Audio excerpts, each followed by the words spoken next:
So here's something that I've used with my kids, especially my two younger kids, for the longest time, and I got the idea from a movie.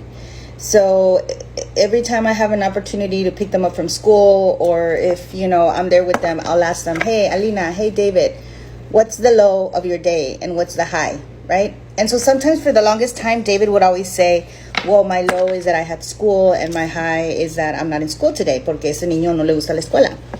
It was the same conversation forever. But then after a while, he actually started getting into it. He'd say, well, my low is that I had school, but my high was that whatever, And I do it with Alina all the time. I ask her, hey, what's your low? And she'll be like, I don't know. I didn't have a low today. And then she'll be like, oh, yeah, it was this. And then what's your high? Oh, my high is that we had recess. And this kind of helps to teach our children and even us gratitude. What was the sucky part of our day and what was like the really good part of our day. Another thing that I like to do, because I like to help myself, porque life is hard, nos tenemos que ayudar todo el tiempo nosotros mismos, is to rank my day, right? So 0 to 10. You know how when you go to the doctor and they ask you, what's your pain like from 0 to 10? And you're like, I'm at a 10, right? Okay, so the same way with your day. 0 to me is dead. So you don't ever want to be a 0. So I score 1 through a 10. How would you rate your day from 1 to 10? Okay, well, you know what? Today was kind of like a 7.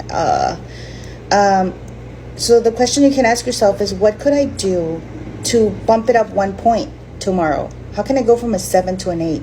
Maybe I need to wake up earlier. Maybe I need to be more positive. Maybe I need to have a different attitude. And so I remember I was supporting a student a while back, and she had reached out on her first day of school, and she said, I had a really bad day, my first day of school, and I asked her, well, how would you rate it from 1 to 10? And she said, I would give it a 6.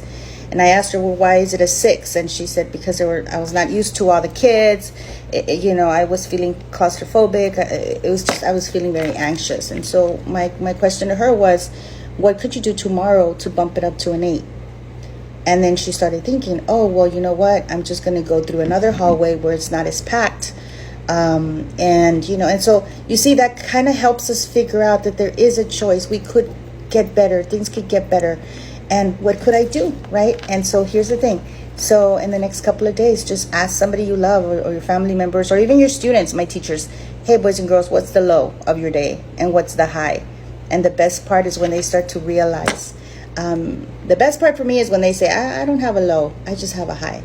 Okay, and rate your day from 1 to 10. You know what? Today I'm having a 10. Today I'm having a 2. Well, then how can we make it a 10?